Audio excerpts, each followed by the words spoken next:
You already know what you need to do. The list is not missing. It's not hidden.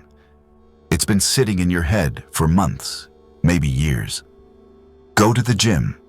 Finish the work. Make the call. Start the thing you keep postponing. You know, with painful clarity, that if you actually did these things consistently, your life would look completely different. Stronger body, more money, more control, more self-respect. But day after day, you don't do them. And that gap between knowing and doing is where the quiet shame lives. You don't talk about it out loud, but you feel it. Late at night, when the noise stops, that pressure in your chest that whispers, "You're wasting time." You tell yourself you're tired. You tell yourself tomorrow will be different. You tell yourself you just need motivation. But deep down, you're scared that the problem is you, that you're lazy, weak, undisciplined, that something is wrong with you. Here's the truth most people never hear. You are not failing because you lack willpower. You are failing because something inside you is actively working against you. There is a part of you that wants comfort, safety, and zero friction. And every time you move towards something hard, that part pulls the emergency brake. Not loudly, quietly. It distracts you. It delays you. It negotiates with you until the moment passes. This is why the hardest part is never the work itself. The work is simple, painful, but simple. The hardest part is the moment before you start. That brief window where you are still free to act, before doubt, fear, and excuses rush in to take control. That moment decides everything. And if you don't understand what's happening there, you will keep repeating the same cycle. Knowing more, wanting more, and doing nothing. The hardest part isn't the work. It's the moment before you start. You were taught your brain is your greatest ally. Think harder, plan better, succeed. Comforting, but false. Your brain was not built for greatness. It was built for survival. Survival values safety, predictability, and quick relief. Growth demands uncertainty, discomfort, and effort without immediate reward for the future ahead only. Picture your mind as a security guard. Its job is prevention, not ambition. Hunger, cold, rejection, exhaustion all look like threats. When you chase something meaningful, months of work with no guarantee, the guard panics. It slows you down, delays action, and offers comfort disguised as protection every single time. This is why safety feels natural and growth feels wrong. Comfort feels familiar, effort feels dangerous, not because you are broken, but because your mind serves the body first. It will happily trade long-term potential for short-term relief, then convince you that waiting was the smart choice again. Once you see this clearly, self-blame begins to dissolve. You stop calling yourself lazy. You stop fighting yourself blindly. The conflict finally has a name. Your mind protects your body, not your destiny. Until you accept this truth, you will keep negotiating, hesitating, and losing momentum day after day. Your mind was built to protect you, and the world has learned how to use that against you. Modern life removes effort at every turn. Food arrives without movement. Entertainment begins without patience. Approval appears without risk. Nothing asks you to endure, and anything that does immediately feels unnecessary, even threatening. Comfort is no longer a reward.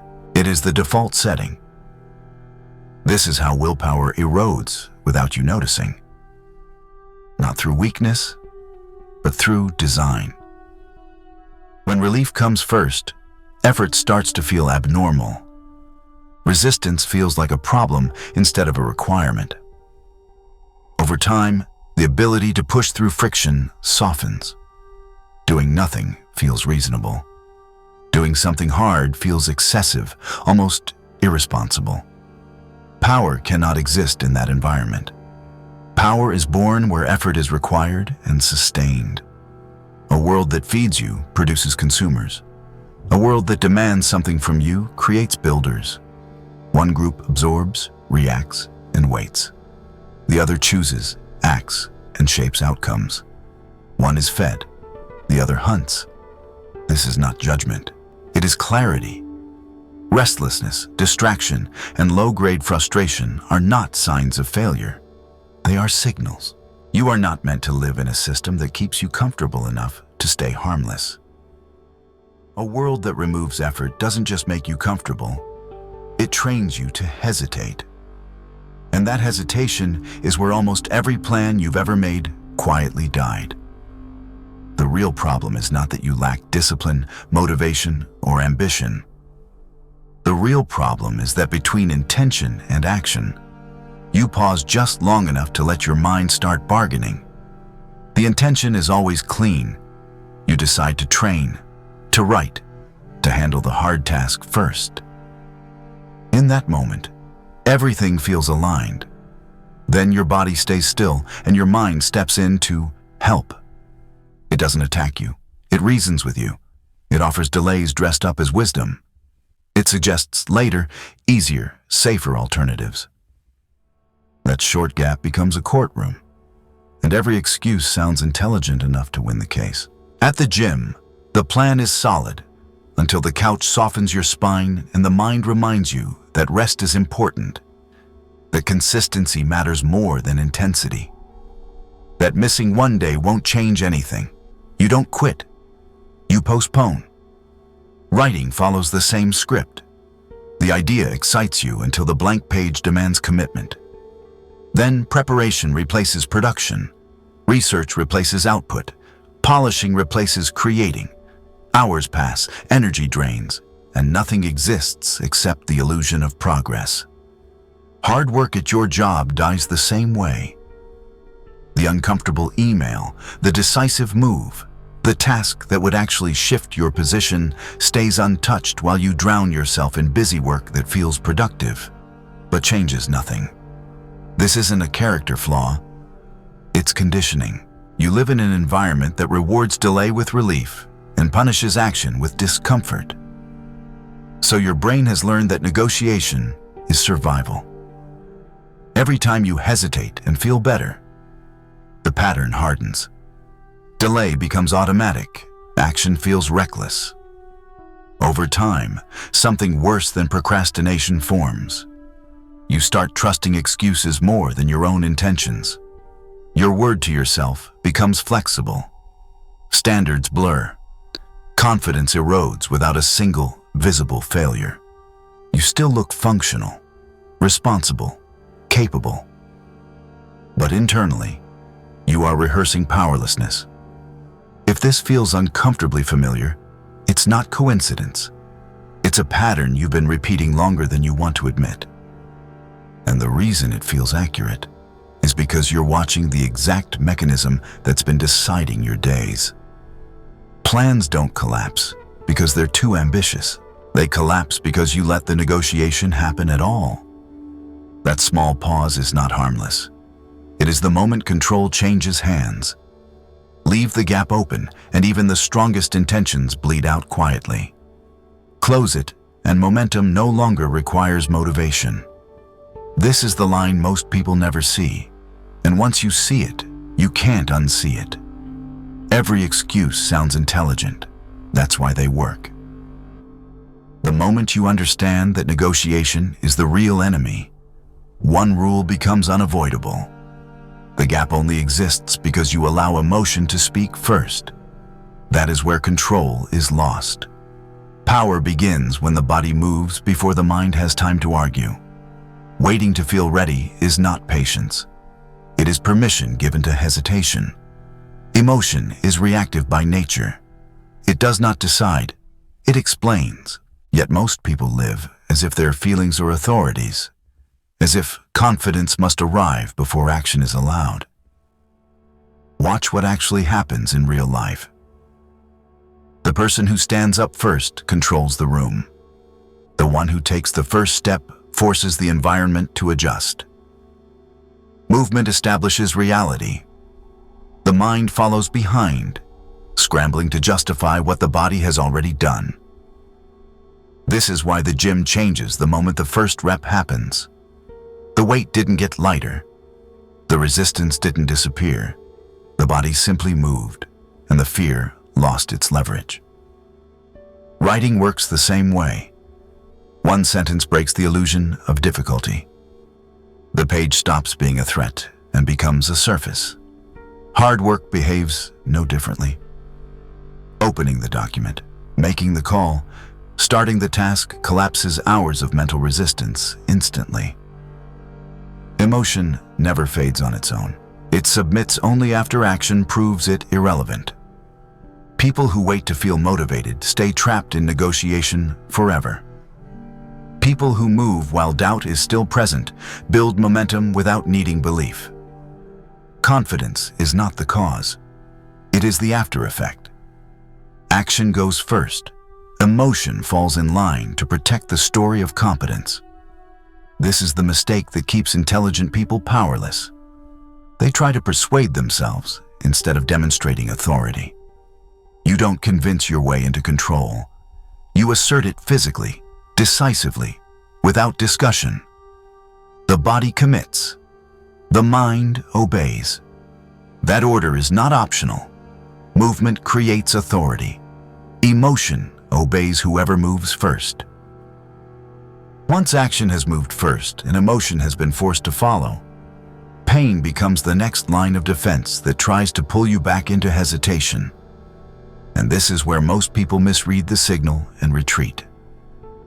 The average person treats discomfort as proof of error.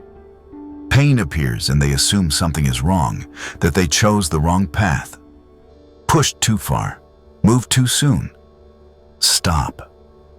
That interpretation isn't wisdom. It's conditioning. Strong people operate under a different rule. Pain does not mean failure. Pain means separation. It means you are leaving the territory where effort was optional and stepping onto ground that demands more from you. Look at the body. Muscle only grows when fibers are stressed beyond familiarity. The burn under the weight is not a warning to escape. It is the mechanism that forces adaptation. No one builds strength by staying comfortable, and no one becomes formidable by avoiding strain. Skill works the same way. Writing feels heavy before it feels fluent. Fingers hesitate. Words resist. The mind tightens. That friction is not a verdict on talent. It's the price of upgrading capacity. People who quit there don't fail loudly. They quietly remain who they were. Psychological effort follows the same pattern. Acting without reassurance feels sharp. Silence feels uncomfortable. Accountability feels threatening. The weak read those sensations as danger and step back into comfort where nothing asks anything of them. The strong read them as confirmation.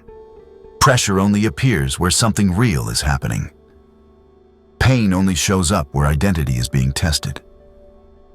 This is why action alone is not enough. Once you move, pain tries to reclaim authority by convincing you that movement itself was a mistake. If you allow emotion to reinterpret discomfort, you slide back into negotiation without noticing.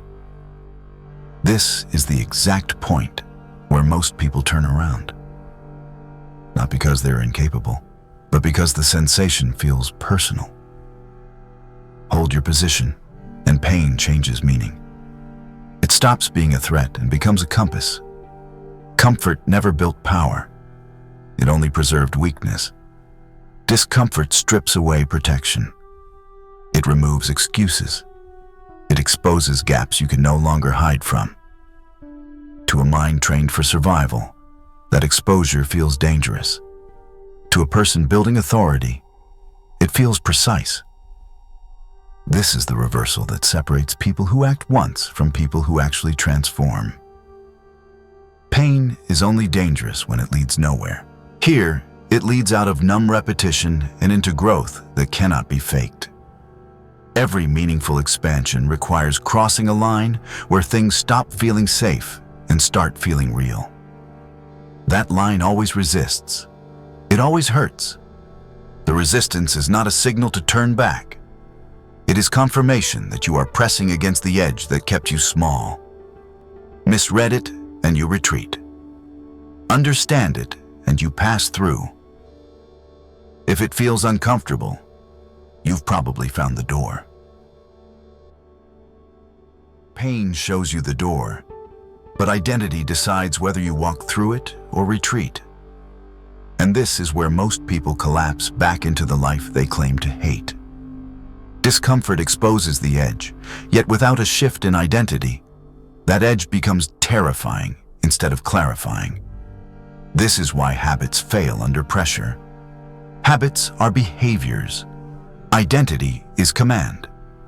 Most people try to discipline themselves while remaining the same internal role. The role that still asks emotion for permission. They feel the strain from discomfort and immediately ask, "Do I want to keep going?" That question alone gives power back to weakness. People with authority over themselves never ask it. Want is irrelevant. Mood is irrelevant. Comfort has no jurisdiction. They ask a single, colder question. Is this required? That shift is violent because it strips emotion of its vote. Emotional people operate without hierarchy. Pain speaks, and they listen. Fatigue negotiates, and they compromise. Fear raises concerns, and action pauses. Every internal sensation becomes a decision maker, which is why consistency never survives resistance. Structured people operate differently. Pain is registered, not obeyed. Emotion is acknowledged, not consulted. Discomfort does not trigger debate because the decision has already been made at a higher level. This is not willpower. It is role clarity. The emotional person experiences pain and interprets it as a reason to stop. The structured person experiences the same pain and interprets it as confirmation that they are exactly where they should be. One retreats, the other advances without drama. This difference has nothing to do with motivation and everything to do with identity. A person who sees themselves as someone who reacts will always surrender when pressure appears. A person who sees themselves as someone who fulfills requirements does not experience the same conflict. The action is no longer personal, it is procedural. This is why discipline feels cruel to emotional people and effortless to powerful ones. The emotional person is constantly arguing with themselves, bleeding energy through internal debate. The structured person has already decided who is in charge. There is no discussion left to have. Identity hardens and behavior stabilizes. Pain no longer threatens because it cannot renegotiate authority. This is where real consistency is born. Not from inspiration, not from habits stacked on habits, from an internal structure that does not bend under sensation. Once identity shifts, discipline stops feeling like self-control and starts feeling like alignment. You no longer try to override discomfort. You render it irrelevant. Emotional people ask what they want and stay trapped inside how they feel. People with internal structure ask what must be done and move through pain without needing to explain themselves. That difference determines whether discomfort sends you back into retreat or propels you forward into a life that actually expands. Most people believe their problem is inconsistency. But inconsistency is only a symptom. The real issue is that their inner world has no order. Everything feels personal, so everything becomes debatable. A thought appears, an emotion responds, a sensation reacts. And suddenly action is postponed because the mind has turned into an open forum. This is why identity alone is not enough. Even after you stop asking what you want and start asking what is required, action can still collapse if decision and execution remain fused into the same voice. When the same part of you both chooses and acts, authority is always fragile. Pressure arrives, and the decision is put back on trial. Fatigue requests leniency. Fear demands reconsideration. Logic offers delay in professional language. Nothing moves because nothing is final. Internal power only stabilizes when function is separated. One part of you exists to decide. One part exists to execute. The deciding part does not live inside urgency. It sets direction when calm, when sensation is low and perspective is wide. It determines standards without negotiating with comfort or explaining itself to emotion. Its role ends the moment the decision is made. The executing part does not ask why. It does not check how it feels. It does not reinterpret instructions under pressure. It acts. It enforces what has already been chosen. The mistake most people make is allowing execution to reopen discussion. The moment that happens, hierarchy disappears and negotiation returns. This creates the exhaustion people mistake for hard work. They are not tired from effort. They are drained from internal debate. Every action costs double because it must first be justified.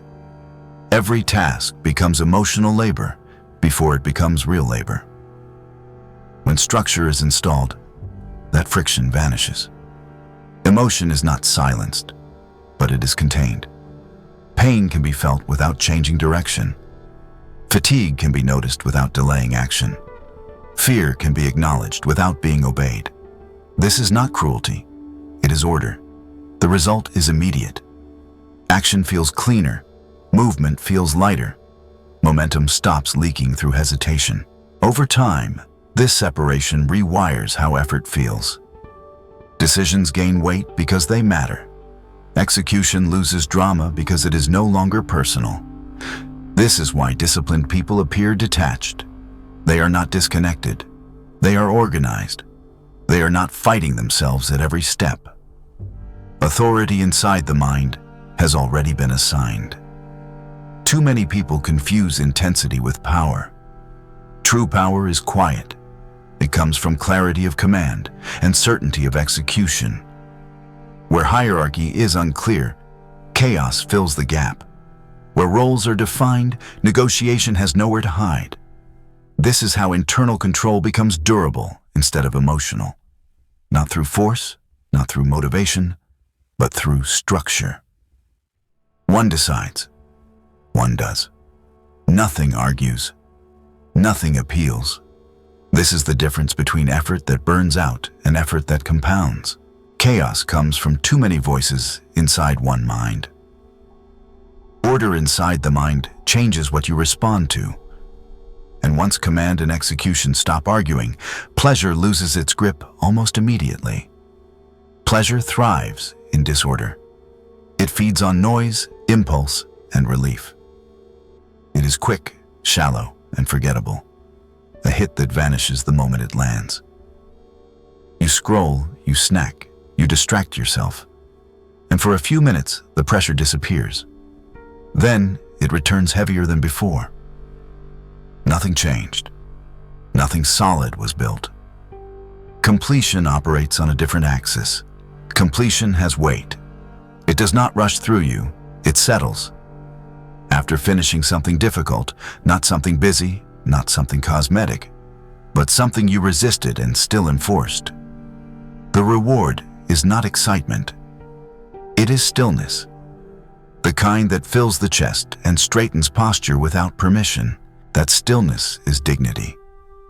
The same sensation appears when you keep a promise to yourself that no one else ever knew existed. You get up when quitting would have been invisible. You finish when stopping would have been easy to justify. There is no applause, no validation.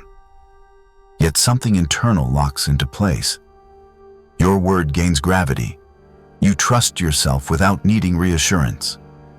This is why pleasure feels hollow and completion feels dense. Pleasure softens you because it requires nothing. Completion hardens you because it demands payment before it pays out.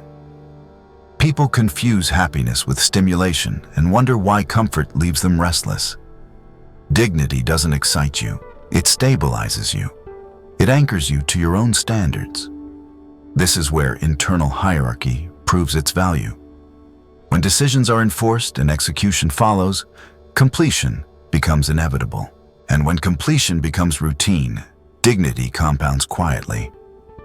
This is where most people lose interest. Because dignity doesn't entertain, it exposes. Pleasure always asks for more. Completion gives permission to stop. Pleasure keeps you dependent on the next hit. Completion makes you self-contained. One feeds impulse, the other feeds structure. This is why people surrounded by ease often feel fragile, while people under pressure feel composed. Pressure gives them something solid to stand on. Dignity is not loud. It doesn't advertise itself. It shows up in posture, timing, restraint. It makes you harder to manipulate because you are no longer desperate for relief. Over time, this reward system rewires what you crave. You stop chasing feeling good and start valuing being intact. Action stops being emotional. It becomes enforcement. Pleasure fades the moment it's consumed. Completion accumulates and stays. And the person who learns to feed that weight does not need motivation, excitement, or encouragement. They move because abandoning their own standards would feel heavier than any effort required to keep them. Once dignity replaces pleasure as the reward, comfort becomes suspicious. And this is the moment the outside world turns against you. When you stop chasing relief and start chasing completion, people begin to label you. They say you're obsessed, too intense, unbalanced. They say you're doing too much, taking things too seriously, living like life is a punishment. What they're really reacting to is discipline they can't tolerate. The majority cannot endure sustained effort without immediate reward.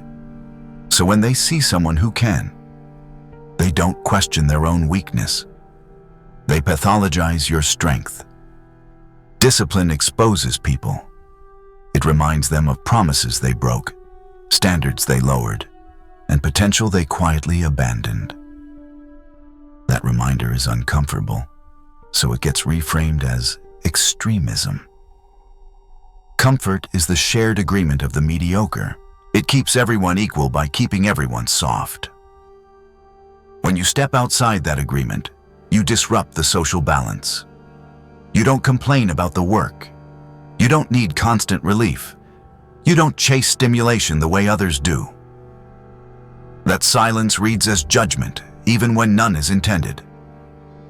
This is why strong people are rarely welcomed by the comfortable. Not because they are cruel, but because they are incompatible. Comfort seeks validation. Discipline seeks results. One wants permission. The other assumes responsibility. People who live on pleasure need others to confirm that pleasure is enough. When you build your life around completion and dignity, you break that illusion. You become proof that effort is possible, that standards can be held, that discomfort doesn't destroy you. That proof is threatening. So they call it obsession. They call it unhealthy. They call it imbalance. The truth is simpler. Comfort cannot coexist with authority. A comfortable person needs the world to be gentle. A disciplined person needs the world to be honest. One avoids strain. The other accepts it as the price of standing upright. This is not a phase. It's a separation. Once you stop using pleasure to regulate yourself, you no longer fit inside a culture built around ease. That doesn't make you better. It makes you different. And difference is always punished before it's respected. Remember this when the labels start. Mediocrity always calls discipline obsession. When discipline starts to separate you from the comfortable majority, the real purpose finally becomes visible. And it has nothing to do with productivity, success, or proving anything to anyone. The goal is sovereignty. Not dominance over others, but authority over yourself. Without that authority, freedom is an illusion. If you cannot control your body, it moves only when comfort allows. If you cannot control your attention, it is owned by whoever shouts the loudest. If you cannot control your actions, your life is steered by impulse, pressure, and circumstance. That is not choice. That is compliance. Most people live believing they are free because no one is physically restraining them. Yet their behavior is dictated by fatigue, distraction, and emotional weather. They wake up reacting. They move according to mood. They surrender hours without noticing. Sovereignty begins the moment you recognize this pattern without flinching, not with aggression, with clarity. You don't need to become extreme. You don't need to reject comfort entirely. You need to decide who commands when pressure appears. A sovereign person is not rigid. They are precise. They don't force themselves constantly. They reserve force for moments that matter. They know when to rest because they know how to act. This is what separates sovereignty from slavery. Slavery is not working hard. Slavery is being unable to act when action is required. Slavery is needing permission from feeling before moving. Sovereignty is the quiet ability to direct yourself, even when no one is watching and nothing is immediately rewarding. That ability changes how you stand in the world. You become harder to manipulate because your attention doesn't drift. Harder to derail because your body responds to command. Harder to control because your actions are deliberate. This is why disciplined people unsettle the comfortable. They are not loud. They are not dramatic. They are simply unavailable for manipulation. Internal sovereignty doesn't announce itself. It reveals itself through consistency, through presence, through the absence of excuses. When you can decide, focus, and act on demand, life stops pushing you around. Circumstances still exist. Pressure still appears. But you are no longer moved without consent. That is freedom. Not the freedom to do whatever you want, but the freedom to do what must be done regardless of how it feels. Everything you've heard up to this point means nothing if it ends where most videos end, with understanding instead of action. Insight feels powerful, but it is cheap when it doesn't move the body. It creates the illusion of progress while leaving behavior untouched. That illusion is why so many people consume ideas endlessly and still feel stuck. The real test arrives the moment the screen goes dark and silence rushes back in.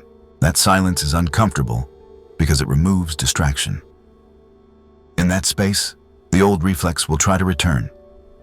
Scroll, delay, save this for later. Tell yourself you'll apply it tomorrow, when things are calmer, when you feel more ready. That is the final negotiation. That is the moment everything you've just heard is either enforced or discarded.